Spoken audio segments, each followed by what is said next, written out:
Hello everyone, स्वागत है आप सभी का आज के इस सेशन में। और मैं हूं आपका नेट वाला भैया। चलिए करते हैं आज की सेशन की शुरुआत। तो चलिए जल्दी से फटाफट से शेयर कर दीजिए सेशन को, और जितने भी दोस्त यार भाई बंधु सखा मित्र है सब जुड़ जाइए, है ना। क्या है सर, आज हम लोग जो है वो इंडियन लॉजिक है ना, इंडियन लॉजिक का थर्ड लेक्चर है सर। इंडियन लॉजिक को दो भाग में डिवाइड किया गया है सर। एक में टाइप्स ऑफ प्रमाण पूछे गए हैं, है ना, और उसमें डिटेल पूछा गया है न्याय फिलोसफी का। अब उसी का दूसरा पार्ट जो है वो अभी हमें पढ़ना है, यानी लेक्चर नंबर थर्ड पढ़ना है, जिसमें हम स्ट्रक्चर एंड काइंड्स ऑफ अनुमान पढ़ेंगे। सर अनुमान के प्रकार क्या हैं, ठीक है, और हेत्वाभास फैलेसी क्या होती है, उसके कितने टाइप्स हैं, वो सारे डिटेल में चर्चा आज हम करने वाले हैं। ठीक है, कोई दिक्कत परेशानी तकलीफ नहीं हो रही होगी, है ना। तो चलो सेशन को शेयर करो, और जितने भी लोग हैं फटाफट से जुड़ जाओ। ठीक है, हम लोग फटाफट सेशन को शेयर करते हैं। देखो आज का क्लास जो है वो प्रॉपर एक क्वेश्चन 100% इससे रहता है। अगर आपने इसको समझ लिया तो एक क्वेश्चन आपका 100% सही हो जाएगा, और एक एक क्वेश्चन से जीआरएफ रहता है जिसका, उससे एक क्वेश्चन की वैल्यू पूछना तो समझ में आएगा। तो इसलिए चलो फटाफट से सेशन को ध्यान में रखते हुए आ जाओ, आगे बढ़ते हैं सर। चले आइए सर शुरू करते हैं, है ना। देखिएगा बेसिक इंफॉर्मेशन है सर, नेट वाला भैया का टेलीग्राम चैनल है, इसको ज्वाइन कर लीजिए, है ना। यहाँ पे आपको नोट्स और पीडीएफ मिल जाते हैं। इसके साथ अगर आप चैनल पे नए हैं तो चैनल को सब्सक्राइब कर लीजिए। और हमारा ये है सर आपका व्हाट्सएप नंबर, आप देख सकते हैं यहाँ पे। आपको कोई भी इंफॉर्मेशन चाहिए तो आप इस पे आप कॉल कर सकते हैं, ठीक है। अगर हम क्या देख रहे हैं sir, structure and kinds of अनुमान। तो सर अनुमान हमने कल देखा था बहुत डिटेल में कि सर अनुमान का मतलब होता है जो पास्ट हमारे पास प्रीवियस नॉलेज है, उस नॉलेज के बेस पर हम क्या करते हैं, अजम्पशन लगाते हैं। हमने ये भी देखा था कि सर अनुमान के आपके टाइप्स भी हैं, है ना, अनुमान के टाइप्स हैं, ठीक है, अलग अलग तरीके से। उसके बाद हमने ये भी देखा था कि सर हमने वहां तीन अनुमान में तीन चीज की बात करी थी sir, major term, minor term और सर मिडिल टर्म की बात की थी, जिसको साध्या और पक्षा और हेतु कहते हैं, है ना। तो वो सारी चीजें हम थोड़ा डेप्थ में पढ़ने वाले हैं, अनुमान के ही डेप्थ में हम डिटेल में चर्चा करने वाले हैं। तो पहले हम थोड़ा सा डिटेल में चर्चा कर लेते हैं नोट्स के बेस पर, जिसको आपको बना लेना है, जिसको आपको मतलब उतार लेना है, बोलते हैं ना कॉपी में उतार लेना है, और इसी के बेस पर आपके एग्जाम में सवाल पूछे जाएंगे, मैं आपको यकीन के साथ कह सकता हूं, ठीक है। तो आइए शुरू करें सर, बिल्कुल शुरू करते हैं, ज्यादा लेट ना करते हैं, है ना। आइएगा जी, शुरू करें जी सर, शुरू करते हैं। देखिएगा हमने ध्यान से देखिएगा क्या कह रहा है। कह रहा है अगर हम अनुमान की बात करें तो इसमें तीन टर्म होते हैं, है ना। पहले क्या बोला, अनुमान। सर अनुमान का मतलब अजम्पशन, और अजम्पशन मतलब हम लोग क्या, प्रीवियस डेटा के बेस पर। अब बात करें अनुमान की, हम बात करें तो इसमें तीन टर्म होते हैं जो हमने कल भी पढ़ा था सर, साध्या, पक्षा और हेतु, है ना। सर साध्या कहा जाता है मेजर टर्म को, है ना, जो किसी भी कंक्लूजन का प्रेडिकेट किसका होता है, कंक्लूजन का ऑब्जेक्ट या प्रेडिकेट क्या कहलाता है, साध्या या मेजर टर्म। पक्षा किसको बोलते हैं सर, पक्षा बोलते हैं माइनर टर्म को। सर माइनर टर्म आपको याद होगा, सब्जेक्ट ऑफ द कंक्लूजन, है ना। हमने पढ़ा था स्क्वायर ऑफ पोजीशन वगैरह, तो सब हमने ये देखा था कि sir minor term major term किसको बोलते हैं। फिर होता है सर हेतु, हेतु बोलते हैं मिडिल टर्म को, और मिडिल टर्म होता है जो दो प्रीमाइसेस में कॉमन हो, जो दो प्रीमाइसेस में कॉमन हो, उसको हम लोग क्या बोलते हैं सर, उसको बोलते हैं आपका मिडिल टर्म या हेतु। यहां तक कोई दिक्कत नहीं सर, ये तो बेसिक है। अब ध्यान दीजिएगा, कह रहा है अब अनुमान का जो उद्देश्य होता है ना, वो मेजर टर्म का माइनर टर्म के साथ क्या बनाना, रिलेशन बनाना, जिसमें मिडिल टर्म ब्रिज की तरह काम करता है, ठीक है। ध्यान से देखिएगा, मेजर टर्म और माइनर टर्म के बीच में रिलेशन बनाने का काम कौन करता है सर, सर आपका काम करता है मिडिल टर्म, ठीक है, जो ब्रिज की तरह काम करता है। सर इसका उद्देश्य किसका है, ये सर अनुमान का उद्देश्य है। अनुमान का उद्देश्य क्या होता है, फिर से बोल रहा हूं, मेजर टर्म का माइनर टर्म के साथ रिलेशन बनाना, और इस रिलेशन बनाने में सर जो ब्रिज का काम करता है वो कौन काम करता है सर, मिडिल टर्म, जिसको हम लोग हेतु बोलते हैं। तो अगर हम हिंदी की लैंग्वेज में यूज करें तो क्या होगा सर, साध्या और पक्ष के बीच में संबंध बनाने का काम किसका होता है सर, हेतु का होता है। किसका होता है, हेतु का। यही यहां भी लिखा हुआ है कि मतलब साध्या और पक्षा के बीच में रिलेशन बनाने के लिए हमें हेतु की जरूरत पड़ती है, क्योंकि दो प्रीमाइसेस का कॉमन टर्म होता है कौन, हेतु। हेतु क्या होता है, दो प्रीमाइसेस का कॉमन टर्म होता है सर। इसलिए भी कहा जाता है invariable relation between major term and middle term, जिसे हम व्यक्ति कहते हैं। देखो व्यक्ति बोलते हैं जब यूनिवर्सल रिलेशन रहे, जब यूनिवर्सल रिलेशन रहे किसके बीच में, मेजर टर्म और मिडिल टर्म के बीच में यूनिवर्सल रिलेशन रहे तो हम उसको व्यक्ति कहते हैं। दूसरा टर्म देखिए सर कह रहा है जब मिडिल टर्म प्रेजेंस रहे माइनर टर्म में तो हम उसको पक्षधर्माता कहते हैं। देखो ये तीन चीजें हैं, तीन कंडीशंस हैं अनुमान के, ठीक है, ये तीन कंडीशंस अनुमान के हैं। क्या क्या सर, एक तो पक्षधर्माता, एक तो व्यक्ति है ना, और एक अप्रतिपक्षा है जिसको हम लोग आगे पढ़ेंगे। अभी यहाँ दो मेजर टर्म और माइनर टर्म को समझिए। सर क्या कह रहा है, अगर यूनिवर्सल रिलेशन है मेजर टर्म और मिडिल टर्म, या इसको दूसरी भाषा में कहें तो सर मेजर टर्म हो गया साध्या और मिडिल टर्म हो गया हेतु। तो साध्या और हेतु के बीच में अगर यूनिवर्सल रिलेशन है, यूनिवर्सल संबंध है, तो हम उसको क्या कहते हैं, व्यक्ति कहते हैं। क्या कहते हैं, व्यक्ति। और जब मिडिल टर्म यानी हेतु और आप और किसका रिलेशन, माइनर टर्म का रिलेशन हो, है ना, या माइनर टर्म में प्रेजेंस रहे तो उसको हम लोग पक्षधर्माता कहते हैं। क्या बोलते हैं, पक्षधर्माता। ये सवाल कई बार पूछा गया है, इसको ध्यान में रखिएगा, ठीक है। अब देखिए इसको हिंदी में समझते हैं। क्या मतलब हेतु अगर साध्या के साथ रिलेशन है, हेतु का अगर साध्या के साथ रिलेशन है तो व्यक्ति, और हेतु का अगर पक्ष के साथ रिलेशन है तो पक्षधर्माता। समझ में आया सर, ये क्या है, कंडीशन से याद रखिए, कंडीशन है। हेतु का अगर साध्या के साथ रिलेशन हो तो सर व्यक्ति, और अगर हेतु का अगर पक्ष के साथ रिलेशन हो तो पक्षधर्माता। बट क्या बोल रहा है, बट अब ध्यान दीजिएगा, यहां तक तो रिलेशन पता चल गया कि सर हेतु का इसके साथ रिलेशन होगा तो इसको ये बोलेंगे, हेतु का पक्ष के साथ रिलेशन होगा तो पक्षधर्माता बोलेंगे।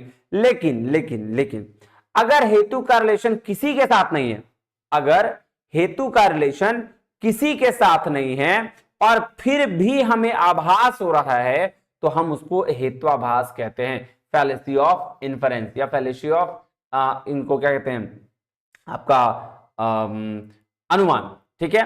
तो ध्यान रखिएगा, फिर से मैं बोल रहा हूं, एक बार ध्यान से सुनिएगा कि सर हेतु का मेजर टर्म के साथ रिलेशन है, यानी कि अगर बात करें मिडिल टर्म का मेजर टर्म के साथ रिलेशन है तो सर उसको व्यक्ति कहते हैं। मिडिल टर्म का माइनर टर्म के साथ रिलेशन है तो हम उसको क्या कहते हैं, हम उसको सिंपल और आम भाषा में कहें तो पक्षधर्माता कहते हैं। उसी को हिंदी में बांट लीजिए कि साध्या को अगर हेतु के साथ रिलेशन बनाए तो उसको बोलेंगे व्यक्ति, और अगर जो है पक्षा जो है हेतु के साथ रिलेशन बनाए तो पक्षधर्माता। ये तो रिलेशन बनाने वाली बात हो गई। अब आते हैं नहीं बनाने वाली बात पे। तो क्या कह रहा है कि हेतु का रिलेशन अगर किसी के साथ नहीं है और फिर भी हमको फील हो रहा है, फिर भी आभास हो रहा है, तो हम उसको हेत्वाभास कहते हैं, हेतु का आभास होना कहते हैं। दृष्टि को बोलते हैं फैलेसी ऑफ इन्फरेंस, जिसकी वजह से भ्रम कुतर्क और जन्म लेते हैं। भ्रम है ना, इल्यूजन जन्म लेता है, कुतर्क जन्म लेता है, ठीक है, तो ये जन्म लेते हैं। अब आइए ध्यान से देखिएगा, कह रहा है क्या, यहां तक तो आपको समझ में आ गया होगा जी सर। अब हमें पता है कि मिडिल टर्म अगर प्रेजेंट रहेगा माइनर टर्म में तो पक्षधर्माता, मिडिल टर्म रहेगा पॉजिटिव इंस्टेंस में तो सपक्षात्व, और मिडिल टर्म रहे नेगेटिव में तो विपक्षात्व, ठीक है। अब ध्यान दीजिएगा सर, ये बात तो आपको समझ में आ गया ना कि फैलेसीज क्या है। अब इस फैलेसीज जो है 5 types of fallacy of inference है, 5 तरह की फैलेसी ऑफ इन्फरेंस है, 5 टाइप्स की फैलेसी ऑफ इन्फरेंस है। कोई दिक्कत परेशानी तकलीफ तो नहीं होनी चाहिए, नहीं होनी चाहिए, मुझे नहीं लगता कि यहां तक कोई दिक्कत है, नहीं है सर, नहीं। देखिए पहला जो आपका फैलेसी ऑफ इन्फरेंस है उसको कहते हैं असिद्ध। असिद्ध मतलब जिसको हम प्रूव नहीं कर सकते, अनप्रूव्ड मिडिल टर्म बोलते हैं इसको, है ना, not able to prove, prove कर ही नहीं पा रहे हैं हम, है ना, वैसा मिडिल टर्म जिसको हम प्रूव नहीं कर पा रहे हैं। जैसे कह रहा है अनप्रूव्ड हेतु that results in this fallacy, जिसको हम लोग पक्षधर्माता कहते हैं। क्या बोल रहा है, ध्यान दीजिएगा कि जो मिडिल टर्म को हम प्रूव नहीं कर पा रहे हैं उसको हम क्या बोलेंगे, उसको हम असिद्ध बोलेंगे, असिद्ध जिसको हम सिद्ध नहीं कर पा रहे, ठीक है, क्लियर है। अब असिद्धा के 3 टाइप हैं, असिद्धा के 3 टाइप हैं। कौन कौन से टाइप है देखें सर, सबसे पहला जो टाइप है वो है आश्रय सिद्ध। सबसे पहला टाइप क्या है जी, आश्रय सिद्ध। सर आश्रय सिद्ध का क्या मतलब हुआ, कह रहा है, ध्यान दीजिएगा, कह रहा है अगर पक्षा यानी कि माइनर टर्म अपने आप में अनरियल है ना, तो वो लोकस कभी फोकस हेतु पे नहीं कहता, then there can't be locus of हेतु, है ना। देखो क्या बोल रहा है, ध्यान दीजिएगा, आश्रय सिद्ध क्या बोला, एक तो रियल नहीं है, ये इमेजिनेटरी है, हम इमेजिन करते हैं, और जो माइनर है टर्म है या पक्षा जो है वो अपने आप में अनरियल है। मिडिल टर्म अपने आप में, सॉरी माइनर टर्म अपने आप में अनरियल है, तो वो हेतु को कहां से फोकस करेगा, वो मिडिल टर्म को कहां से फोकस करेगा, है ना। वही तो वही बात होगी कि हम ही खुद फरेबी हैं, तो भैया हम दूसरे को क्या सच्चाई सिखाएंगे, है ना। वो वाला देखो क्या कह रहा है, एग्जाम्पल देखना, the sky of lotus is pregnant because it is lotus like any other lotus. ठीक है, ये एग्जाम्पल है, यही एग्जाम्पल आपके एग्जाम में पूछा जाता है। क्या कह रहा है, sky of lotus is pregnant because it is a lotus like any other lotus. मैं इसका प्रैक्टिकल एग्जांपल भी दूंगा, टेंशन मत लो। ये एग्जांपल जो आपके एग्जाम में पूछा गया है, तो और भी हम लोग रियल लाइफ से एग्जांपल देखेंगे, अभी फिलहाल इतना समझो। ठीक है, दूसरा है स्वरूप सिद्धा। दूसरा क्या है, स्वरूप सिद्धा। स्वरूप सिद्धा बोलते हैं जहां पे हेतु कांट एग्जिस्ट इन पक्षा एट ऑल। तो सर भैया हेतु यानी कि मिडिल टर्म कभी भी यहां माइनर टर्म में एग्जिस्ट नहीं करेगा। स्वरूप सिद्धा में क्या होगा, स्वरूप सिद्धा मतलब हेतु जो है यानी मिडिल टर्म है वो कभी भी एग्जिस्ट नहीं करेगा पक्षा में यानी कि मिडिल टर्म माइनर टर्म में। तो देखिए ध्यान दीजिएगा, कह रहा है साउंड इज क्वालिटी या sound is eternal because it is visible. देख लो, साउंड इज क्वालिटी या eternal because it is visible. ठीक है, दूसरा क्या है सर, सॉरी तीसरा व्याप्तवा सिद्धा। व्याप्तवा सिद्धा क्या होता है सर, कह रहा है ये कंडीशनल हेतु होता है ना। क्या बोलता है, कंडीशनल हेतु, कंडीशंस लगे होते हैं। जैसे wherever there is a fire, जहां कहीं भी आग होगा, देयर इज अ स्मोक, वहां धुआं होगा। जहां कहीं भी आग होगा वहां धुआं होगा। ठीक है, तो ये तीन आपके क्या हो गए सर, तीन टाइप्स हो गए असिद्ध के, असिद्ध के। ठीक है, अब है सव्य विचारा फैलेसी। सव्य विचारा फैलेसी किसको बोलते हैं sir, fallacy of irregular middle बोलते हैं, है ना। फैलेसी ऑफ इररेगुलर मिडिल, कि रेगुलर आप मिडिल टर्म में इररेगुलरिटी है, पॉसिबिलिटी टू डेविएट हेतु, है ना। हम हेतु को डेविएट कर सकते हैं, यहां पे क्लियर है, हेतु को डेविएट कर सकते हैं। आ जाइए अब नेक्स्ट आते हैं, क्या बोल रहा है सर, सव्य विचारा के तीन टाइप्स। पहला है साधारण। साधारण मतलब सर जहां पे हेतु बहुत वाइड है और दोनों टर्म में प्रेजेंट रहे, पॉजिटिव और नेगेटिव में, जिसको हम लोग सपक्ष और विपक्ष भी बोलते हैं, है ना। प्रेजेंट रहे बोथ टर्म में, सपक्ष और विपक्ष में। ठीक है, इसको और बहुत वाइड हो, हेतु is too wide. Direct question पूछता है कि हेतु अगर बहुत वाइड है ना, और पॉजिटिव नेगेटिव इंस्टेंस में है तो क्या होगा, तो असाधारण फैलेसीज। क्या होगा, साधारण। अब दूसरा है, जैसे देखो, the hill has fire because it is knowable. ये एग्जांपल साधारण फैलेसी का है। सर असाधारण फैलेसी की बात करें तो सर यहाँ हेतु बहुत नैरो होगा, है ना, और वो माइनर टर्म में अवेलेबल होगा, है ना। नो नॉट प्रेजेंट इन सपक्ष और विपक्ष, है ना। हेतु क्या होगा सर, माइनर टर्म में अवेलेबल होगा यानी कि पक्ष में अवेलेबल होगा, और सर टू नैरो होगा, टू नैरो, बहुत छोटा। ठीक है, जैसे sound is eternal because it is Audible. ठीक है, अब है तीसरा अनुपसंहारी। सर अनुपसंहारी का मतलब होता है नॉन इंक्लूसिव। हेतु is all inclusive leaves nothing, है ना। सर कुछ नहीं छोड़ के जाता भाई, सपक्ष और विपक्ष, विपक्ष और सपक्ष में कुछ नहीं रहता। ये नॉन एक्सक्लूसिव होता है। क्या होता है, नॉन एक्सक्लूसिव। देखो कह रहा है all things are non eternal because they are knowable. All things are non eternal because they are knowable. ठीक है, अब है सत प्रतिपक्षा। सत प्रतिपक्षा को हम लोग कॉन्ट्रैक्ट मिडिल बोलते हैं या इनफेरेंशियल मिडिल टर्म बोलते हैं। जैसे एक मिडिल टर्म दूसरा मिडिल टर्म के साथ क्या करे, कॉन्ट्राडिक्ट करे। Middle term contracted by other middle term, मतलब पहली मिडिल टर्म प्रूव करने की कोशिश करती है और दूसरा मिडिल टर्म जो है उसको डिसअप्रूव कर देती है ना। क्या करता है, पहला मिडिल टर्म बोलेगा भैया ये चीज ये हो रहा है, दूसरा बोलेगा नहीं नहीं ये इस वजह से नहीं हो रहा है। जैसे एग्जांपल देखें, कह रहा है sound is eternal because it is Audible. ये तो बोला साउंड क्या है, अनंत है क्योंकि वो सुनने लायक है। यहां बोल रहा है sound is non eternal because it is produced, opposite कर दिया। दूसरा एग्जांपल देखो, कह रहा है alcohol is good because it prevents cold. Sir बोल रहा है शराब अच्छा है क्योंकि ये ठंड से बचाता है। दूसरा बोल रहा है alcohol is not good because it causes liver failure. तो दूसरा क्या बोल रहा है कि सर अल्कोहल सही नहीं है क्योंकि ये लिवर फेलियर का भी कारण है। तो एक स्टेटमेंट जो है वो पॉजिटिव बात कर रहा है, एक स्टेटमेंट जो है और दूसरा स्टेटमेंट उसी को काट दे रहा है। इसको कॉन्ट्रैक्ट मिडिल टर्म बोलते हैं, है ना, या इसको इनफेरेंशियल मिडिल टर्म बोलते हैं। एक मिडिल टर्म दूसरे से क्या करेगा, कॉन्ट्राडिक्ट करेगा। दूसरा है विरुद्धा। विरुद्ध बोलते हैं कॉन्ट्राडिक्ट मिडिल। कॉन्ट्राडिक्ट मतलब मिडिल टर्म माइनर टर्म का एग्जिस्टेंस प्रूव करना चाह रही है बट उसने मिडिल टर्म में माइनर का नॉन एग्जिस्टेंस प्रूव कर दिया। ध्यान से देखिएगा, मैंने क्या बोला, मिडिल टर्म जो है माइनर टर्म का एग्जिस्टेंस प्रूव करना चाह रही है कि माइनर टर्म वो है मिडिल टर्म में, लेकिन उसने उल्टा क्या किया सर, माइनर टर्म का नॉन एग्जिस्टेंस प्रूव कर दिया। ठीक है, हम प्रूव करना चाह रहे थे कि हम सच हैं, हमने अपने आप को ही गलत प्रूव कर दिया, है ना। याद रखिएगा। Sound is eternal because it is produced, sound is not perishable because it is caused. कह रहा था air is heavy because it is empty. अब देखो खुद बोल रहा है क्या, हवा भारी है, और बोल रहा है क्योंकि वो खाली है। अपने आप को कॉन्ट्राडिक्ट कर रहा है, विरुद्धा मतलब खुद ही विरुद्ध कर रहा है। हवा भारी है क्योंकि वो खाली है, देख लो, ठीक है। तो ऐसा होता है। बाधिता जिसको हम लोग क्लैता भी बोलते हैं सर, नॉन इनफेरेंशियली कॉन्ट्राडिक्ट मिडिल बोलते हैं, मतलब कोई परसेप्शन ही बता रहा है कि बात गलत है, हम कंक्लूजन तक गए भी नहीं है, बिना कंक्लूजन निकाले कॉन्ट्राडिक्ट हो गया। एग्जांपल देखोगे, fire is cold because it is substance. Sir fire is called he statement गलत है, fire is called he statement गलत है, क्योंकि सर आग कभी भी ठंडा नहीं हो सकता। क्लियर है यहां तक? सर ये तो बात हो गई आपके नोट्स की। अब चलो आपको एक और तरीके से सिखाते हैं, कुछ थोड़ा बढ़िया तरीके से नोट्स में और दिखाते हैं, एक्सप्लेन करते हैं। ये आप नोट्स में लिख के रखना, इसमें एग्जांपल्स में आ सकते हैं सवाल, ठीक है।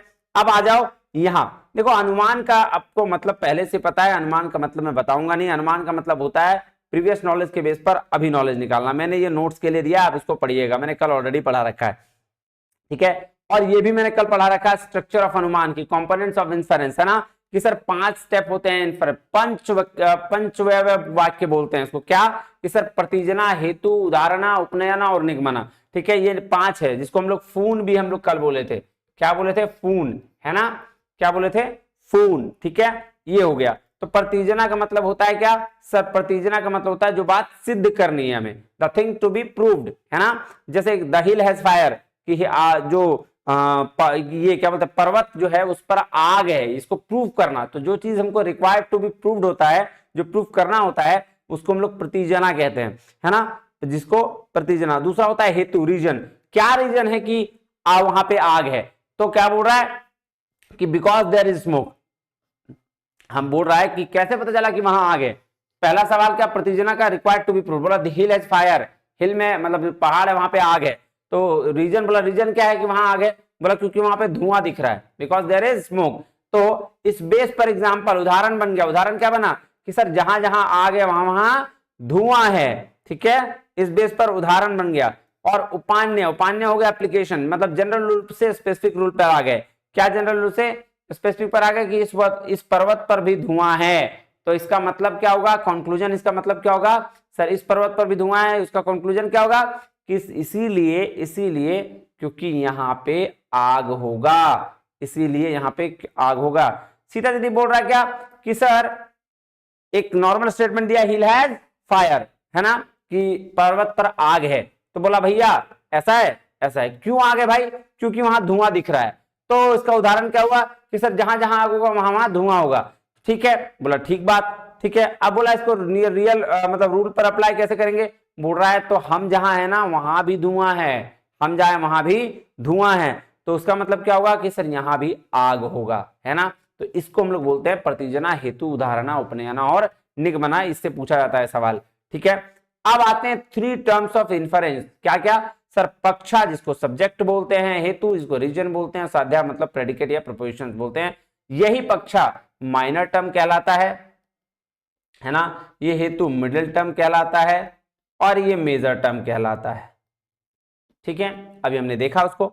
चलिए अब ध्यान से देखिएगा सर, हेतु, हेतु का मतलब क्या होता है? सर अगर हेतु की बात करें, कह रहा न्याय दर्शन में हेतु कारण या मध्य पद है। कारण या मतलब रीजन और या मिडिल टर्म, है ना। हेतु को रीजन, कोई किसी भी चीज का कारण या मिडिल टर्म कहते हैं, है ना। तो मिडिल टर्म कहने का मतलब सर 2 स्टेटमेंट है उसका कॉमन टर्म, ठीक है। आ जाओ, क्या कह रहा है? वह तर्क है जिसके आधार पर किसी निष्कर्ष या अनुमान तक पहुंचा जाता है। तो मिडिल टर्म बहुत जरूरी है, जिसके बेस पर कंक्लूजन तक पहुंचते हैं। कह रहा सरल शब्दों में वह कारण होता है जो पक्षा, सब्जेक्ट और साध्या कंक्लूजन को जोड़ता है। यही बात तो मैं कह रहा हूं। हेतु का काम क्या है? हेतु का काम ब्रिज का है, जो मेजर टर्म और माइनर टर्म को, यानी कि साध्या और पक्षा को जोड़ने का काम करता है। यही तो बात मैंने बताया जी। अब कंपोनेंट्स ऑफ हेतु है, ये वेरी वेरी इंपॉर्टेंट है, इसको ध्यान रखिएगा। कंपोनेंट्स ऑफ हेतु, 3 कंपोनेंट्स हैं हेतु के, और इसी कंडीशंस के बेस पर आपके जो है आगे हेत्वाभास पहले से पढ़ी जाती है। देखिए सर है कह रहा है फॉर रीजन ऑफ हेतु to be valid it must satisfy 3 condition. बोल रहा है अगर हेतु है, अगर रीजन है, तो वो वैलिड है, उसके लिए ये तीनों कंडीशन का सेटिस्फाई होना जरूरी है। ध्यान दीजिएगा, पहला बोला पक्षधर्माता। सर पक्षधर्माता किसको बोलते हैं? बोला हेतु must be present in the पक्षा।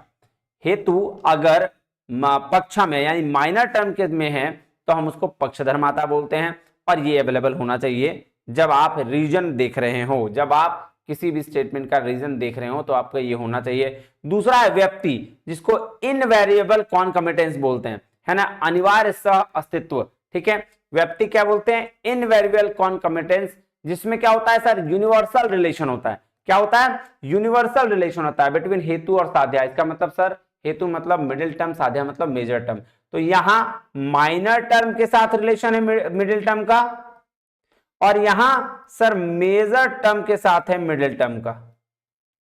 ठीक है, और असत प्रतिपक्षत्व का क्या मतलब है? कि कोई भी, there should no valid counter example that contradict the reasoning.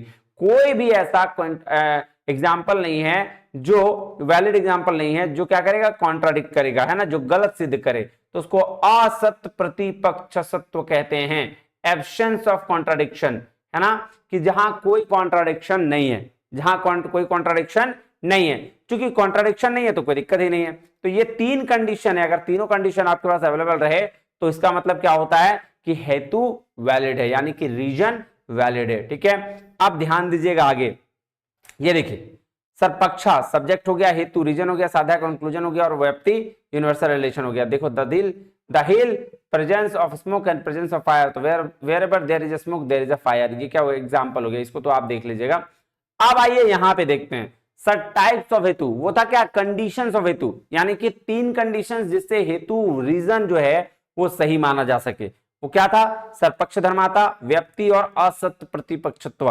ठीक है, जिसको हम असत प्रतिपक्षा भी बोलते हैं। ठीक है, क्लियर है बात जी? तो एक में मेजर का मेजर का मिडिल के साथ रिलेशन था, एक में माइनर का मिडिल के साथ रिलेशन था, और एक में कोई कॉन्ट्राडिक्शन नहीं था।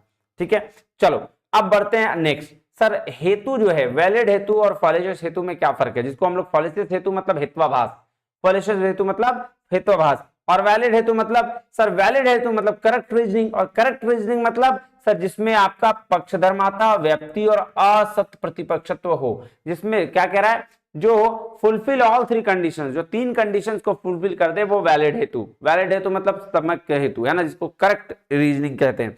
जैसे कौन कौन सा अभी पढ़ा हमने? पक्षधर्माता, व्यक्ति और असत प्रतिपक्षत्व। ये अगर तीनों है तो वैलिड हेतु है, यानी वैलिड रीजन दे रहा है। लेकिन अगर ये तीनों अवेलेबल नहीं है तो इसको इनवैलिड हेतु कहते हैं और फैलिशियस हेतु कहते हैं, और इसी का दूसरा नाम है हेत्वाभास। मतलब हेतु का आभास हो रहा है बट है नहीं, एग्जिस्ट नहीं कर रहा है। ठीक है, देखो एग्जांपल क्या दिया?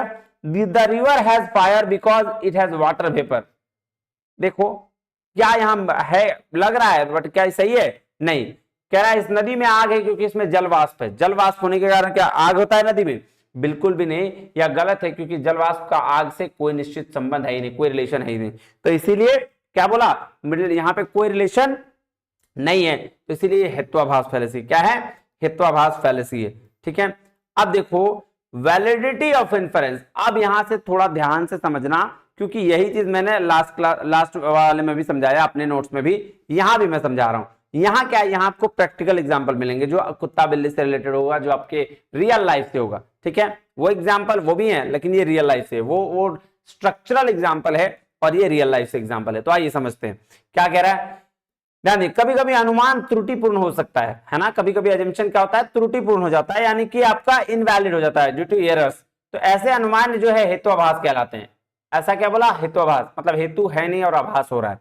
ठीक है सर, इसके प्रमुख प्रकार हैं। तो सबसे पहला बोला सभ्य विचारा होता है। सभ्य विचारा बोलते हैं इररिलेवेंट रीजनिंग को, है ना, इररिलेवेंट इंफॉर्मेशन। देखो सभ्य विचारों को यहाँ क्या कहा गया था? ध्यान देखो, सभ्य विचारों को फैलेसी ऑफ इररेगुलर मिडल। तो यहां क्या कह सकते हो? इसको इररिलेवेंट या इररेगुलर मिडल, इररेगुलर मिडल। क्या बोल रहा है? ध्यान से देखो, कह रहा है when the reason does not necessarily lead to the conclusion. जब कारण निष्कर्ष को साबित नहीं करता, जब कोई कारण निष्कर्ष यानी कि कंक्लूजन को साबित नहीं करता। जैसे देखो ध्यान देना, एग्जांपल, एक बिल्ली जानवर है, एक बिल्ली भी जानवर है, एक कुत्ता भी जानवर है, एक बिल्ली भी जानवर है, एक कुत्ता भी जानवर है, इसलिए कुत्ता बिल्ली है। कंक्लूजन सही है क्या? बिल्कुल नहीं, रॉन्ग इन्फरेंस है ना। बोला भैया एक बिल्ली भी जानवर है, एक कुत्ता भी जानवर है, इसलिए एक बिल्ली क्या है, एक कुत्ता है। सोचो, तो ये क्या ऐसा सभ्य विचारा है जहां पे इर्रेगुलर मिडिल या इररिलेवेंट रीजनिंग की बात करी जाती है। आ जाइए, सभ्य विचारा के टाइप्स। सभ्य विचार के टाइप्स 3 है सर, साधारण सभ्य विचार, असाधारण सभ्य विचार और अनुपसंहारी सभ्य विचार। ठीक है सर, ध्यान दीजिएगा। साधारण की अगर हम बात करें तो कह रहा है middle term is too broad. मैंने बोला मिडिल टर्म क्या है, बहुत ब्रॉड होता है, और प्रेजेंस होता है और एब्सेंस होता है मेजर टर्म में। क्या बोल रहा है, applies to both presence and absence of major term. Major term के प्रेजेंस और एब्सेंस दोनों में अवेलेबल होता है, तो इसको हम लोग क्या बोलते हैं सर, इसको साधारण सभ्य विचार बोलते हैं। जैसे all animal breathe therefore fish are birds. देखो गलती कितना बड़ा है, क्या कह रहा है, सभी प्राणी श्वास लेते हैं, ठीक है, इसलिए मछली पक्षी है। और क्या बोला, श्वास श्वसन तो पक्षियों और मछलियों दोनों में होता है, इसलिए यह निष्कर्ष गलत है। ठीक है, क्या बोला, सभी प्राणी श्वास लेते हैं, है ना, all animals breathe therefore fish are birds. कोई लॉजिक हुआ, कोई लॉजिक हुआ कि अगर हर प्राणी श्वास लेता है तो इसीलिए फिश जो है वो पक्षी है? नहीं सर, तो इसीलिए बोला मिडिल टर्म क्या है, टू ब्रॉड है, बहुत ब्रॉड है, इसमें गलत बात है। ये क्या है सर, ये गलत कंक्लूजन है। असाधारण सभ्य विचार क्या हुआ सर, यहां मिडिल टर्म बहुत नैरो होगा और ना ही वो सब्जेक्ट और ना ही सिमिलर इंस्टेंस में क्या होगा, अप्लाई होगा। ठीक है, देखो क्या है, केवल इंद्र ही देवता हैं, इसलिए अन्य कोई शक्तिशाली नहीं हो सकता। क्या बोल रहा है, केवल इंद्र ही देवता हैं, इसीलिए और कोई शक्तिशाली नहीं हो सकता। ऐसा है क्या, ऐसा है क्या, देवत्व की शक्ति केवल इंद्र तक ही सीमित नहीं हो सकती, पूरे हर जगह होती है। ठीक है, तीसरा है अनुपसंहारी।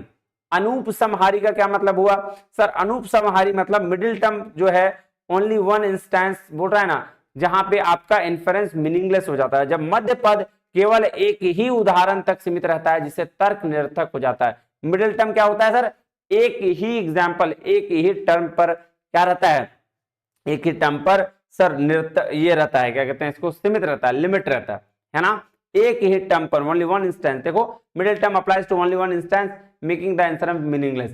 ठीक है, तो एक इंस्टेंस पर नहीं रहना चाहिए, अगर वो रहा, जैसे राम धार्मिक है क्योंकि वे राम है, यह तर्क किसी भी तरह सामान्य नियम को सिद्ध नहीं कर सकता। राम है, राम इसलिए क्या बोल रहा है, राम धार्मिक है क्योंकि वो क्या है, वो राम है, ऐसा ये कोई सही टर्म है? राम हम है क्योंकि हम ही हैं, मेरा नाम अमित है क्योंकि हम अमित हैं, ये कोई तर्क में तर्क तो नहीं है जी, तो इसीलिए इसको बोला गया अनुपसंहारी। ठीक है, ध्यान रखिएगा। फिर है विरुद्धा, जिसको कॉन्ट्राडिक्टरी रीजनिंग कहा गया। क्या कहा गया, विरुद्ध, है ना, when the reason contradicts the conclusion, जब कोई रीजन हेतु जो है कॉन्ट्राडिक्ट कर रहा है कंक्लूजन को। जैसे fire is cold because it burn things, है ना, जब कारण निष्कर्ष का खंडन करता है कि आग ठंडी होती है क्योंकि वह चीजों को जलाती है, विरोधाभास कर रही है ना, खुद ब खुद क्या कर रहा है, एक दूसरे को कॉन्ट्राडिक्ट कर रहा है ना, एक दूसरे को कॉन्ट्राडिक्ट कर रहा है, विरुद्ध। तीसरा है सत्य प्रतिपक्षा, ऑपोजिबल रीजनिंग, कह रहा है where there is an opposite reason that negates the conclusion, है ना, कह रहा जब निष्कर्ष विरुद्ध कोई अन्य कारण प्रस्तुत किया जा सकता है। जैसे बोल रहा है पर्वत पर आग है क्योंकि वहां धुआं है, लेकिन वहां आग नहीं है क्योंकि वह गीला है? देखो क्या बोल रहा है ये, hill has fire because it has smoke, है ना, क्या बोल रहा है, पर्वत पर आग है ना, तो क्योंकि वहां धुआं है, लेकिन वहां आग नहीं है क्योंकि वह गीला है। देखो भाई साहब क्या कर रहा है, खुद ही अपनी बात को कॉन्ट्राडिक्ट कर रहा है। ठीक है, ऑपोजिट बात कह रहा है। फिर है असिद्धा, मतलब जिसको हम अनप्रूव्ड मिडिल टर्म बोलते हैं या अनएस्टैब्लिश्ड रीजनिंग भी कहते हैं। When the reason is not proven, है ना, मतलब जब रीजन कोई प्रूवन खुद ही नहीं हो, जब रीजन क्या हो, खुद ही प्रमाणित ना करे अपने आप को, जब रीजन क्या हो, खुद ही प्रमाणित ना करे अपने आप को। कह रहा देखो this animal can talk so it must be human, है, बात हुआ कि यह जानवर बोल सकता है इसलिए मानव है। बोलने की क्षमता कहाँ प्रमाणित है, कहीं नहीं, तो इसलिए बोल रहा है यह जानवर, अगर जैसे तोता अगर बोलने लग जाए तो क्या मनुष्य थोड़ी हो जाएगा वो, है ना, वो क्या रहेगा, वो रहेगा तोता ही। अब असिद्धा के प्रकार हैं सर, एक है आश्रय सिद्धा। आश्रय सिद्धा बोल रहा है the subject itself non existent और इमेजिनरी। क्या होगा, सब्जेक्ट अपने आप में क्या होगा, नॉन एग्जिस्टेंट होगा या इमेजिनरी होगा। ठीक है, कह रहा है खरगोश के सींग की छाया होती है खरगोश होते ही नहीं तो छाया कैसे होगी। देखो क्या बोल रहा है आश्रय सिद्धा, क्या बोला कि सर हम लोग जो नॉन एग्जिस्टेंस है ना या इमेजिनरी है उसकी बात करेंगे, सब्जेक्ट उसकी बात करेंगे। जैसे हमने एग्जांपल दिया कि खरगोश के सिंग की छाया बहुत अच्छी होती है, अब खरगोश के सिंग होते नहीं, खरगोश के कान होते हैं, है ना, तो ये तो गलत हो गया स्टेटमेंट जी। दूसरा है स्वरूप सिद्धा। स्वरूप सिद्धा मतलब middle term not present in the subject due to its very nature, sound is visible because it is an object. देखो क्या बोल रहा है, ध्वनि दृश्यमान है क्योंकि वह एक वस्तु है, ध्वनि को दिखा नहीं जा सकता, यह इसका स्वभाव ही नहीं है, ठीक है। तो स्वरूप सिद्धा मतलब sir middle term is not present in the subject due to its very nature, ठीक है। व्याप्तवा सिद्धा, व्याप्तवा सिद्धा क्या है सर, ये इनवेरिएबल कॉन्कमेटेशन होता है बिटवीन मिडिल टर्म और मेजर टर्म में, जो एस्टेब्लिश नहीं होता है, ठीक है, सिद्ध नहीं होता है। Fire is cold because it is substance, व्याप्तवा सिद्धा मतलब fire is cold because it is substance. बाधिता कॉन्ट्राडिक्टरी रीजनिंग बोलते हैं इसको, क्या बोलते हैं, कॉन्ट्राडिक्टरी रीजनिंग, है ना। when the inference is contradicted by perception, when the inference is contradicted by perception, sir जब निष्कर्ष प्रत्यक्ष अनुभव से खंडित हो जाता है, जैसे सूर्य पृथ्वी के चारों ओर घूमता है, गलत वैज्ञानिक आधार है, गलत वैज्ञानिक आधार है, ठीक है।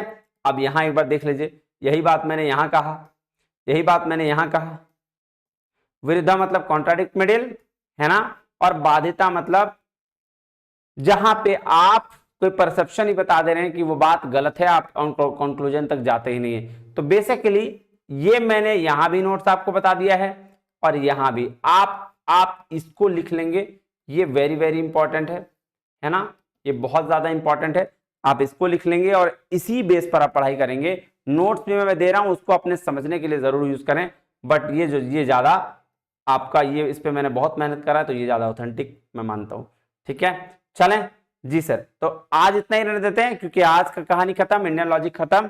फिर हम लोग नए मतलब मंडे से क्लास की शुरुआत करेंगे और मंडे से हम लोग में भी आईसीटी शुरू करेंगे, ठीक है। चलिए तो मिलते हैं, आज इतना ही, मिलते हैं अगले वीडियो में, तब तक के लिए बहुत बहुत धन्यवाद, थैंक यू वेरी मच, जय हिंद।